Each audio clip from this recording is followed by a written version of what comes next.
Mark Zuckerberg came out and told all of us, I censored information back in 2020 based on pressure from a presidential administration. Wake up and win. Wake up and win. Wake up and win. Wake up. What's up, guys? Back with another episode of the Wake Up and Win podcast. I'm your host, Blaise. Christina's out for this episode. Let's dive in because I want to talk about something that really just kind of struck a chord this week as I was looking at it.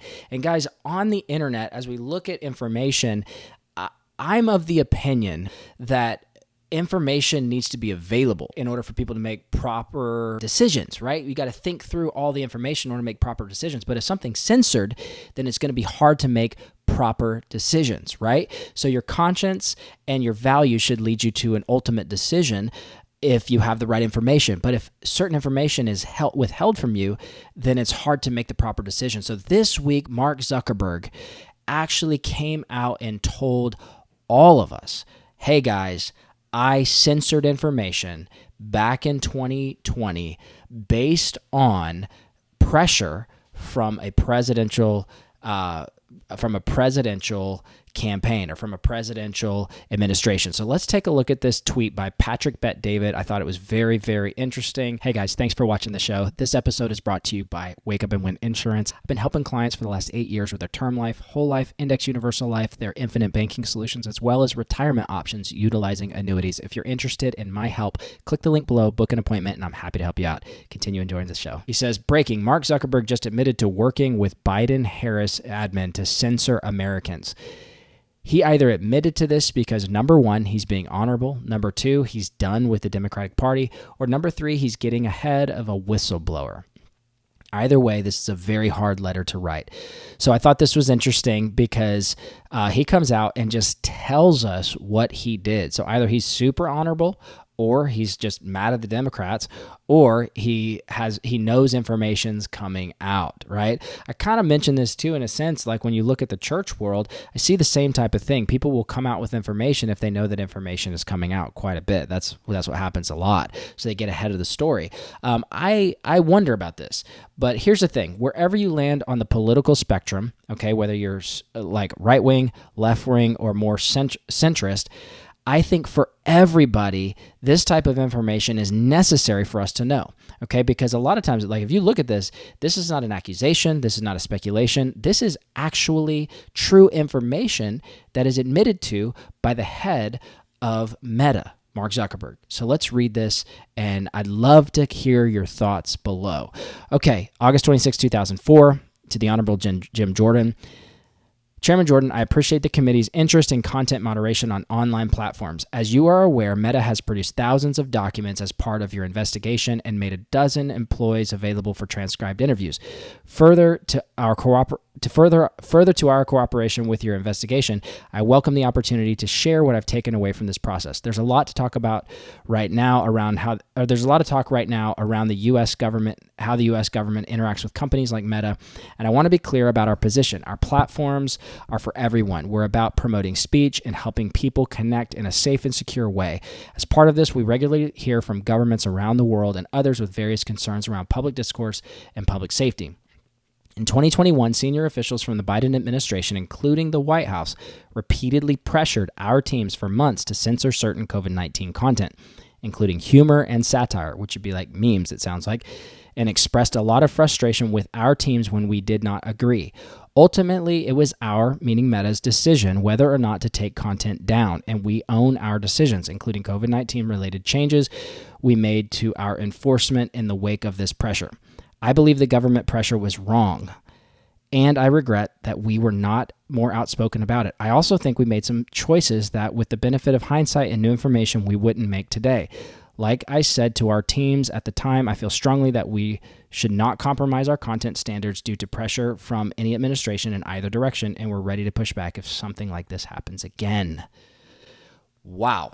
That right there is a huge bomb drop in the middle of social media presence of everyone in the political world and just society. Like COVID-19 was the biggest scenario in my mind and on a global scale that changed the way that we're allowed to interact with one another. Okay. We were not able to hug our grandmother, Christina's grandmother, 97 years old, because she went into a nursing home 5 months before the COVID-19 breakout, and we were not able to even go inside and hug her before she passed away. Like, that in my mind is a total mind-boggling disservice to humanity. Thank God she's with the Lord. We're going to see her again. But I'm telling you, there are so many sad stories like this because the information that was put out changed constantly. Yeah, be 6 feet away. Well, maybe 6 feet is not right. Wear this type of face mask. Maybe don't wear that face mask. Walk this direction in grocery stores. Well, maybe that's not necessary. Like, don't take ivermectin. It's for horses. Oh, actually, ivermectin helped this guy get through it, et cetera, et cetera, et cetera. So much. Oh, it was a lab leak. No, that's a conspiracy theory. Oh, years later, oh, it actually was a lab leak. It's like so much information. Here's the thing, guys. Here's the thing. People say, well, we got to stop disinformation because disinformation is dangerous. Is it really? Is disinformation dangerous, or is the American public, our people, allowed to sift through information? Because what you would call disinformation yesterday could be true information today. What was called true years ago could now be called disinformation. And so without the ability to sort through ideas in the public sector, then we're left with pressure from governments to basically censor what the American public and people around the world are hearing, which affects the way that we live and the way and what we do. So I think this is pretty wild that we were given information that was censored, not from Meta. Yeah, Meta did it, but they were pressured to do it from the Biden-Harris administration, which I think is so, so interesting. Let's keep going. In a separate situation, the FBI warned us. This is even more concerning in my mind. The FBI warned us, or just as, about a potential Russian disinformation operation about the Biden family and Burisma in the lead up to the 2020 election. Well, we all know that the 2020 election was a very controversial election. Regardless of who's running, we know looking back, there was a clash like no one would believe. And so you look back and you go, okay, because there's a lot of speculation on what happened at the election and what happened with in the process of the election. Okay, got to be careful what I say, because the very fact that you say anything regarding certain things can get you like tagged as a conspiracy theorist and a disinformation proponent or something like that. So there was a lot of, all that said, we all know there's a lot of speculation. Now for this guy right here to come out and say, hey, I was reached out to by the FBI in the fall of 2020, or it says in the lead up to the 2020. In the fall, we saw a New York Post story reporting on corruption allegations involving the Democratic presidential nominee Joe Biden's family, which would be Hunter Biden, and the Burisma situation and the Biden laptop. Okay, so we sent that to fact checkers for review and temporarily demoted it while waiting for a reply. So they stopped the information from going out in the lead up to the election. Think about this, okay? Let's just rewind this to a long time ago. Okay, let's just say Bush Sr. or let's say Bush Jr. Is running against whoever he was running against back then. I don't remember, 2004 or 2000. And so one story is completely stopped. It's because it would harm Bush Jr.'s run for presidency, because it exposed his family as having corrupt ties, backdoor deals that affect politics in America and overseas, and it affected their money and how rich they were in the Bush family, right? So let's just say that was the story that was coming out, and it was stopped at that time in social media or in the newspapers, because it wasn't social media back then, and it was put pause on so that the American public couldn't read it. So what would they do? Because if they read it, they would be like, oh, this guy's corrupt. We can't vote for him because his family's corrupt. They're backdoor deals, all this stuff. So what happens is, in this situation, that story is put pause on, and it's told that it's Russian disinformation. Now we know that the Biden laptop, the Hunter Biden laptop, was used to actually convict him of some crimes. So we know that you can't use Russian disinformation to convict somebody of crimes. The guy's actually convicted of crimes utilizing that as a piece of evidence. So we know it's not Russian disinformation now. So what was disinformation back in 2020 is now truth. Now it's just fact, right?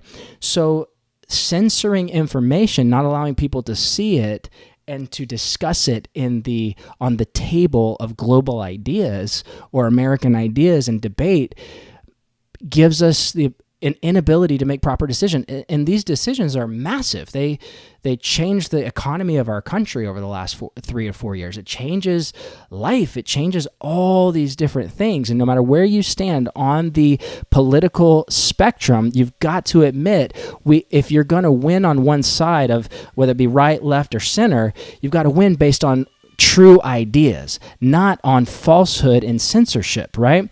Censorship is the weapon of the fearful, okay? Open and honest dialogue is the weapon of the bold and the truthful, okay? So that's what I'm seeing here. So he says, we don't want this to happen again. We're not going to no longer temporarily demote things in the U.S. while waiting on fact checkers. Okay, that's great. I'm glad you're not going to do it again. But I think you're probably realizing that like what you did was wrong on so many levels and possibly even illegal. All right, let's go on. Apart from content moderation, I want to address the contributions I made in the last presidential cycle to support electoral infrastructure. The idea here is to make sure local election jurisdictions across the country had resources they needed to help people vote safely during a global pandemic.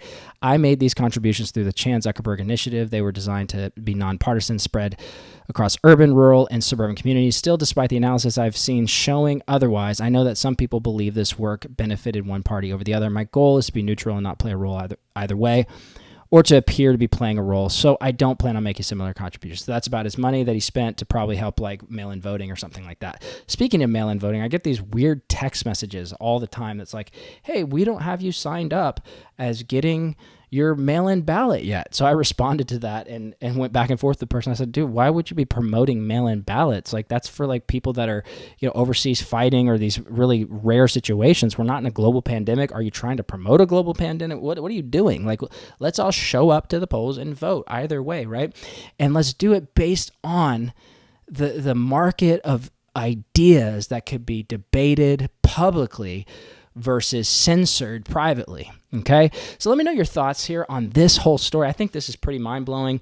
I don't do a lot these days of political commentary, and this happens to be political commentary simply because it's about the social media services that we all use and how those infiltrated the political system and affected our political elections back in 2020 to the admission of Mark Zuckerberg. So this story was not in my bingo card for 2024, as most of my bingo card has gone into fuel for the fire of the flames of the campfire to sit back and enjoy, because my bingo card is just not I definitely, if you looked at my bingo card last year, I would not be considered a prophet.